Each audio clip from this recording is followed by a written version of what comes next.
Now, why would God, who does not want anything presented to him that he expected to be blemish free, allow a stone to be put in there that is known as a speckled stone?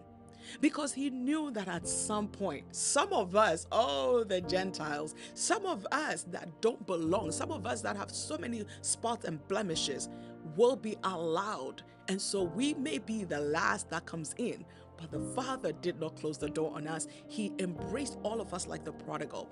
And I just love that.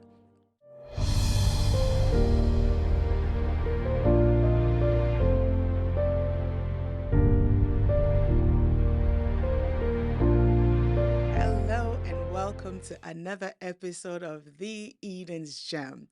If you are a returning viewer, thank you so much for stopping by. If this is the first time you're coming across this, you are welcome, and I hope this message blesses you. Before we go in, I want to always, as I do, give a shout out to our production team, Blessed Production, and our director, Marilyn Akins of Eyes Have Not Seen. The last episode, we talked about the benefits of gratitude or Thanksgiving. I hope you had a great Thanksgiving, especially those that are on this side of the world in the US of A. I had a wonderful Thanksgiving.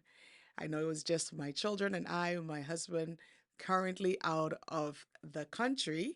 And so we had an amazing time just goofing around and enjoying a meal that was prepared, especially a shout out to them as well. I Island Things, um, Chef Jeffrey Crittenden of Island Things and the chefress Esmeralda Ford. So great meal. I usually order my meals from them Christmas and Thanksgiving, usually when they cater, and I've never been disappointed. So if you live in the greater Chicago area, you may want to check them out. So we took a break from our study of the precious gemstones on the bosom of Aaron, and today we are wrapping that session up. We are wrapping that series up with our last three stones. The first of the last three stones is beryl. I've heard of beryl. I've heard of people called beryl, and I just never really took time, just knowing beyond that it's a gemstone.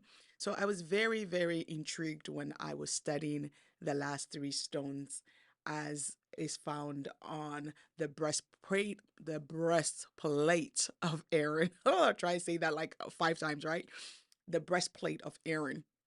So beryl actually is a group of gemstones with certain qualities.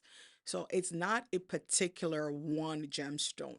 Emerald actually belongs to the beryl group of gemstones.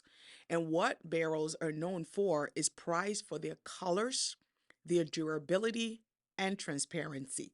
In a few subsequent episodes, I'm going to go through the qualities. I know we've talked about it here and there, but I'm going to talk about it in relating to our lives and how we as gems portray our lives. But beryl is prized for their colors, durability, and transparency. So how beryl is formed is aluminum silicate. I'll go in a bit. It's formed with various other minerals, and based on the mineral that it's formed with, it determines its color. But how can you tell the difference between something like a peridot compared to an emerald? Is not just the colors of gemstones I'm finding, but the shape that it comes in as well.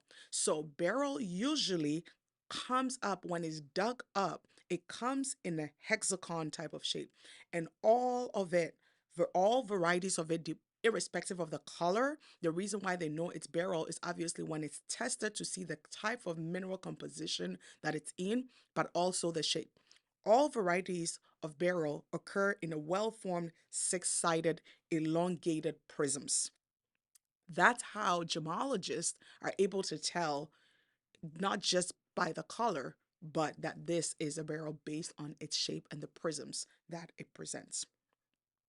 Pure beryl usually is colorless, and it's called Goshenite. Like I said, there are various forms. So depending, if you find a beryl that does not have what they call impurities in it or other minerals that have found its way in, but it is in its purest form. It does not have any color, and those barrels are called Goshenites. Impurities of iron create a blue tinge to it, and that is the stone called aquamarine. So when the aluminum silicate has traces of iron present in it, and it's shaped as a barrel, meaning the six-sided hexagon, then it's known as aquamarine.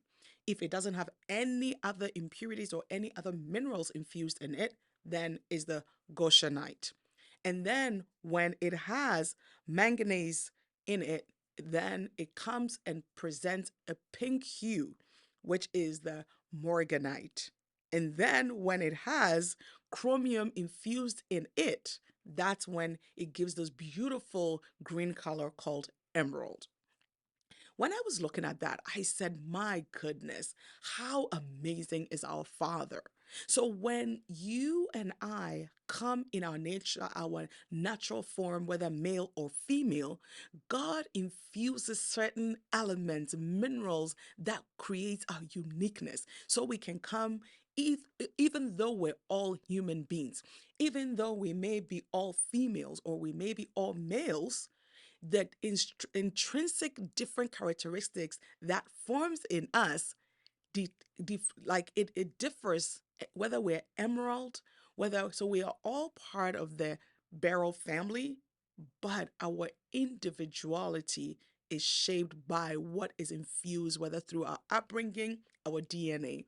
And I personally believe that God allowed Beryl to be in there to remind us that we're all the same, yet we're all different based on what's infused in us, based on maybe our culture, our family, our traditions, right? Isn't that beautiful? That to me is, I believe that's why God allowed this to be part of the gemstones that is found on Aaron's bosom.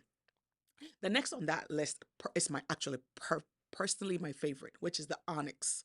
And onyx is basically, it doesn't have a lot of descriptions. All that it's saying, it's shown that it's a gemstone that has a deep, dense, deep blackness to it. you know, I think God put Onyx there to debunk all this thing that maybe history have told that the Goshenite or the Cushite doesn't belong.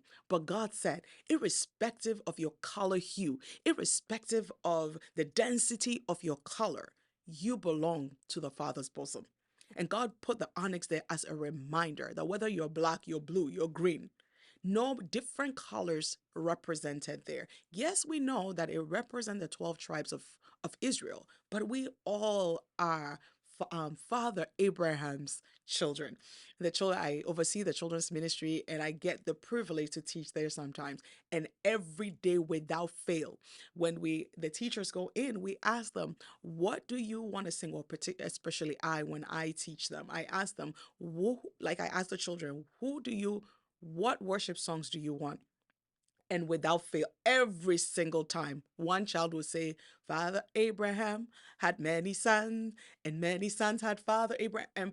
And they will laugh and dance and jump and turn around. Why? Because we are all Father Abraham's children. Whether we're an opal, whether we're beryl, whether we're jasper, whether no matter what we are.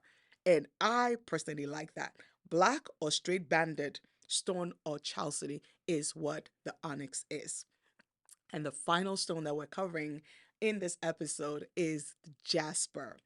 And one thing that I've come to realize about Jasper, and I don't know if that's why the Bible, no matter which Bible translation you look at, these last three stones are listed the exact same. Remember a few episodes back, if you haven't watched it, please go back and look at the genesis of when I started talking about these 12 stones.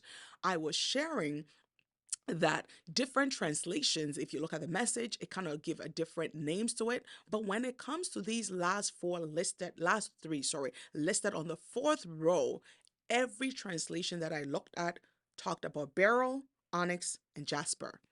Jasper, I believe, is listed last because of the definition that I found, that it's a microcrystalline variety of quartz defined by its opacity and granular texture.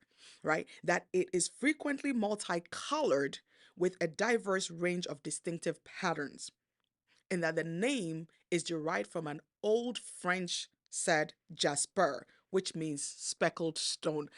When I read that, I just loved it. It means that the last stone that is mentioned is a collective of multicolored, multi-texture, and speckled. Now, why would God, who does not want anything presented to him that he expected to be blemish free, allow a stone to be put in there that is known as a speckled stone? Because he knew that at some point, some of us, oh, the Gentiles, some of us that don't belong, some of us that have so many spots and blemishes will be allowed. And so we may be the last that comes in, but the Father did not close the door on us. He embraced all of us like the prodigal. And I just love that. And so the more I've come to realize and study the 12 stones, the more I have seen the Father's love, the more I have seen the Father's grace, the more I have seen the Father's mercy, and how I see that He says He is indeed no respecter of people. And so today, maybe like myself, you may be that speckled gemstone. When they look and take the light, they may see speckles and spots on you. You are multicolored. We can't figure you out whether you're blue, you're green, but it doesn't matter. The Father allowed you and I, who are speckled, to be on the bosom of the high priest, our Jesus. And I just love that. And so that brings us to the last session of these stones, precious stones in the Father's bosom. And I pray that if you haven't gone and watched the other three, because this is 4 rows, that you'll go back and watch it. God bless you, and I will see you in the next episode with more Eden's Gem news, Eden's Gem secrets, and Eden Gems nuggets. God bless.